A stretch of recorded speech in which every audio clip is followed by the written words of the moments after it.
composta essencialmente de recursos. Então, os recursos são todos os documentos, todas as fotografias, todos os vídeos que estão disponíveis via a web. Todo recurso tem o que eles chamam de um endereço, que é a sua identificação, que é o Uniform Resource Locator, URL, que tem essencialmente essa estrutura. Identifica um protocolo, identifica em que servidor está o recurso que você deseja e qual o caminho até aquele recurso.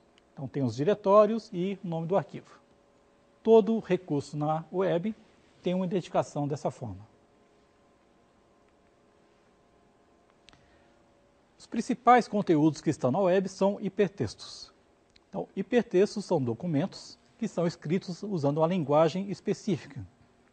Essa linguagem é o HTML, Hypertext Markup Language. Essencialmente é uma linguagem técnica onde você estrutura os seus documentos e permite a criação de hiperlinks, né, de tal forma que um documento como esse tem lá uma opção na hora que você visualiza, né, que permite você clicar e ir para outro documento.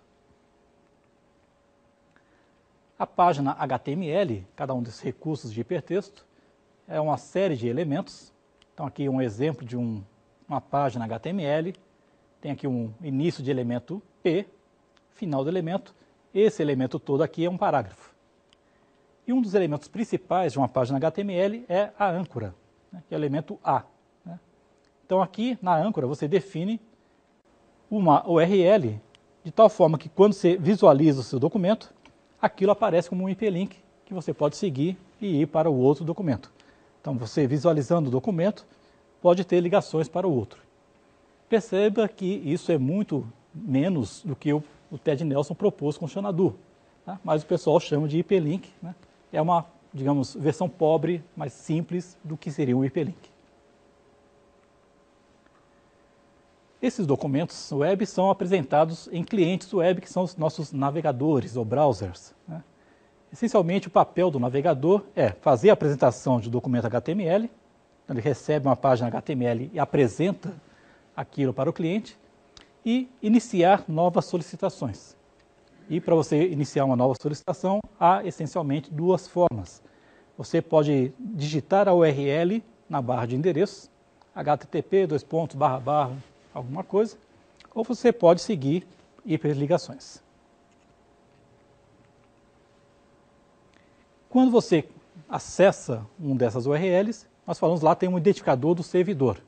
O que o servidor web faz? Essencialmente, o servidor web é um programa, um aplicativo que está lá executando de forma permanente, aguardando solicitações. Quando ele recebe uma solicitação de um cliente web, ele atende. Né? O que é atender essa sinalização? Essencialmente, ele vai pegar a página e enviar para quem pediu.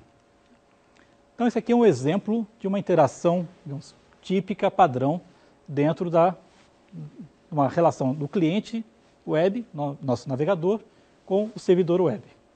Então, o nosso cliente web faz uma requisição, seja por meio da barra de endereço, seja por meio de um hiperlink, acessa o servidor e nessa requisição, nessa URL, tem lá o caminho do arquivo. Então, o servidor vai lá e procura no seu espaço de armazenamento local aquele recurso. Localizou o recurso, ele repassa para o cliente, que então recebe e faz aqui a renderização, a apresentação do documento. Essa é a interação típica, padrão, quando nada dá errado. Mas nem sempre é assim. Às vezes algumas coisas dão errado. Um erro muito comum é você ter um servidor válido, mas com um recurso que não existe mais. Seja porque você digitou errado o seu endereço, seja porque o proprietário daquele arquivo removeu, não tem mais aquele documento naquele servidor. Então, nesse caso, o servidor recebe a requisição, procura o recurso, não encontra, ele manda uma resposta do mesmo jeito para o cliente, mas é uma resposta com uma mensagem de erro, o famoso erro 404, arquivo não encontrado. Uma outra possibilidade também é que o recurso existe, mas o servidor está recebendo tantas requisições. Então, por exemplo, o servidor da FIFA, né, vendendo os ingressos para a final da Copa. Né? Tanta gente acessando que nem todo mundo consegue ser atendido. Então, quem não consegue ser atendido, recebe lá uma mensagem: olha, o servidor está muito ocupado, então tente de novo mais tarde. E tem um erro também que pode ser, né, que nem chegue ao servidor.